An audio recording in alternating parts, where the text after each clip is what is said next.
magising sa laban, hustisya'y para sa mayaman. Mahirap laging talunan, matagal nang tiniis, pero oras nyo nang bayaran.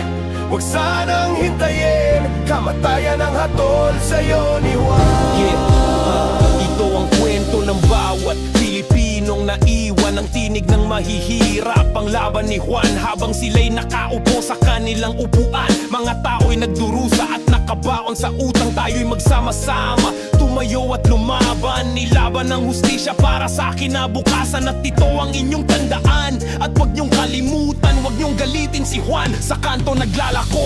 Piso-piso lang ang kita habang ang mga buhaya milyon-milyon ang binulsa. Pag mahirap ang nagkasala, kulong agad sa selda. Wala na bang pag-asa? Nasaan ang hustisya? Mga bata walang gatas, tinitiis ulam na asin. Pero ang mga anak nila sa ibang bansa nagsha-shopping. Bakit ganito ang mundo? Bakit laging dihado? Si Juan ang lumikha, pero si Juan din ang ginago. Bakit ba kasi hindi kayo makontento? Pagod ng ordinaryong tao ang puhunan ng yaman nyo. Bawat luha ng ina, bawat gutom na bata, katarungan ng sigaw, buksan ng pinto ng hustisya. Flood control sa sapa, inanod na ng baha. Kawawa ang mamamayan sa bulok ninyong sistema. Nalubog kayo sa buwis ng mamamayan, pero si Juan lubog na sa baha, baon pa sa utang. Mga kontraktor ng kalsada, puro palpak ang gawa. Bilyones ang kinita, lubak-lubak pa rin ang daan ng masa. Mga kasawat na opisyal para mga hari sa palasyo. Habang si Juan ay nagugutom, nila mo ng dilim sa kanto. Kayo'y tunay na salot, magnanakaw, mapagsamantala. Magnanakaw sa kongreso, sa proyekto, sa bawat firma.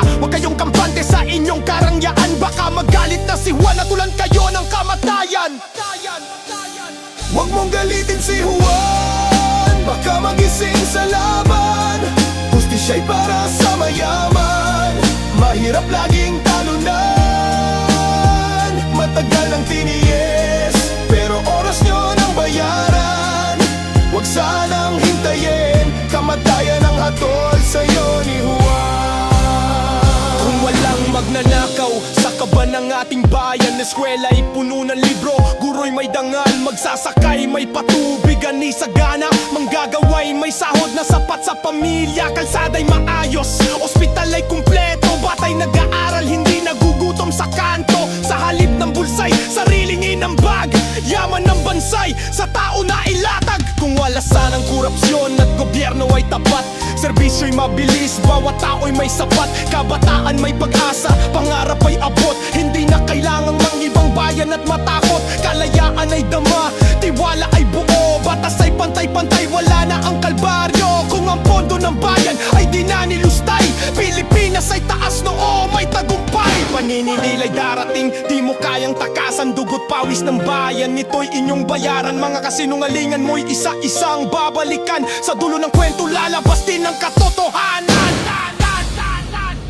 Huwag mong galitin si Juan, baka magising sa laban. Hustisya'y para sa mayaman, ang mahirap laging talunan. Matagal nang tiniis, pero oras nyo nang bayaran. Huwag sanang hintayin, kamatayan ang hatol sa'yo ni Juan. Huwag mong galitin si Juan, huwag mong galitin si Juan. Matagal nang tiniis, huwag sanang